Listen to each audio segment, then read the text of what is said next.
Saints. Thanks again for tuning in to Compass Truth broadcast.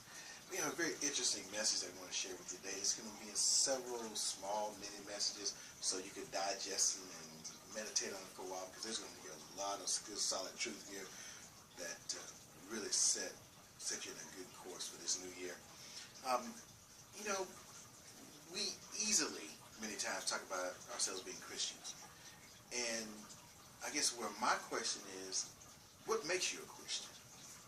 You know, what is this whole Christian thing about? Sometimes it seems like we're so caught up in going to church or talking about the Jesus thing, but we really, how much information do we really know about this? Because here in America, we're really comfortable. I think many times way too comfortable. We're comfortable. It's just like we figure, we talk about the Lord, in some places. And in some places we can't talk about it, or we're restricted, and it bothers us. Well, you look back in the Bible times, it was uncomfortable many times to talk about the Lord. Talk about him in respect to Jesus. Actually saying Jesus was the Christ, that was a big deal. Right there in Jerusalem. It was a huge deal. Okay? So you think about that. If you were in a situation where you really couldn't talk about Jesus being the Christ, the fact that maybe there was a Christ, but to say that he was the Christ, that was a major offense. So I want to start off talking to you about that, about the profession of your faith. Yeah. What if it's really challenging? What if you were going to be persecuted for believing that Jesus was the Christ?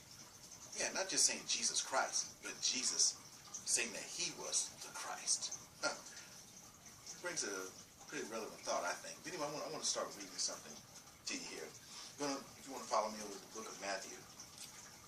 And remember, these are going to be some smaller messages, bite-sized morsels of messages that you can meditate on for a while. But this is part one.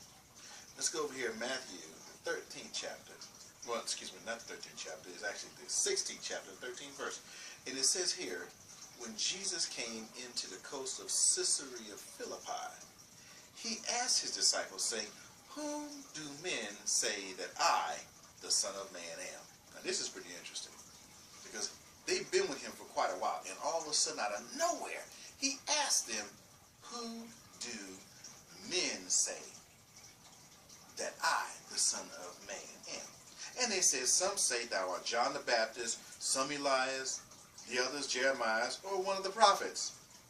And he said unto them, "But who do you say that I am?" Now that's really interesting, because even in this Christendom time that we're in, a lot of people have a lot of opinions about who Jesus was. He was just a prophet, or he's a teacher, he's that.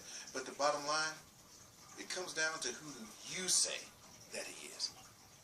That's the revelation of understanding that is supposed to solidify you differently than all these other customs around you.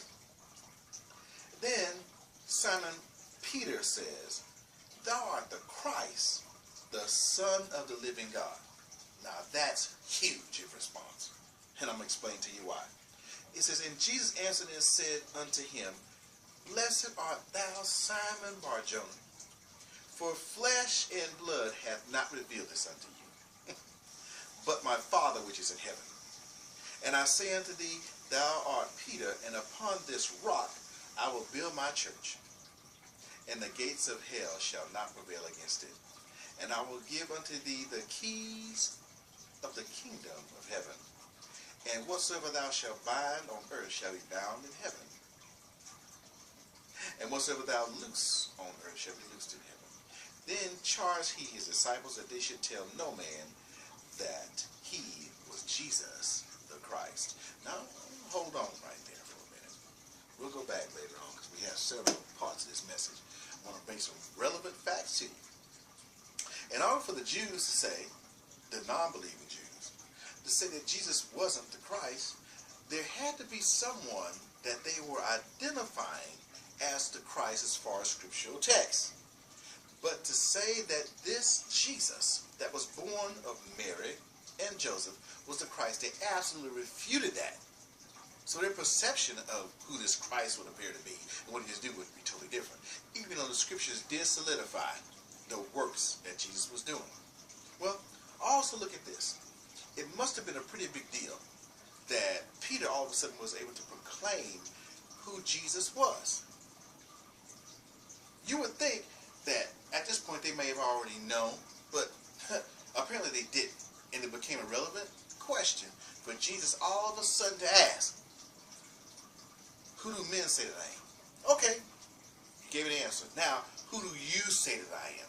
It's not about what everybody else says. It's about what you believe. What you believe makes a difference between miracles and no miracles. Healings and no healings. Resurrections and no resurrections. God making a way and no way being made at all. It makes a difference. Who you believe he is. That is relevant to your salvation. Yes, very much so. And if you notice, Jesus says, upon this rock. He wasn't talking about Peter, even though Peter's name means stone or pebble. He's talking about a foundation for the church to be built on. And many so-called Christians today, they are living not based on the right foundation. Absolutely. When persecution comes and they lose their identity, it's because that's a storm. Yes, a storm. Persecution is a storm, type of storm that comes to your life. And you need to be able to stand. And the only way you're going to be doing that is if you're standing on the right foundation. And that foundation is truth. The revelation that Jesus is the Christ, the Son of the living God.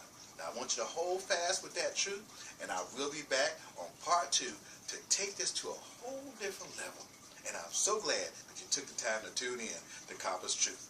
We started with just a brand new year. I'm excited about it, and you should be too. God's going to bless you. I'll see you back in just a little while. God bless you. Thanks for tuning in to Compass Truth. This is Pastor Gary Silver.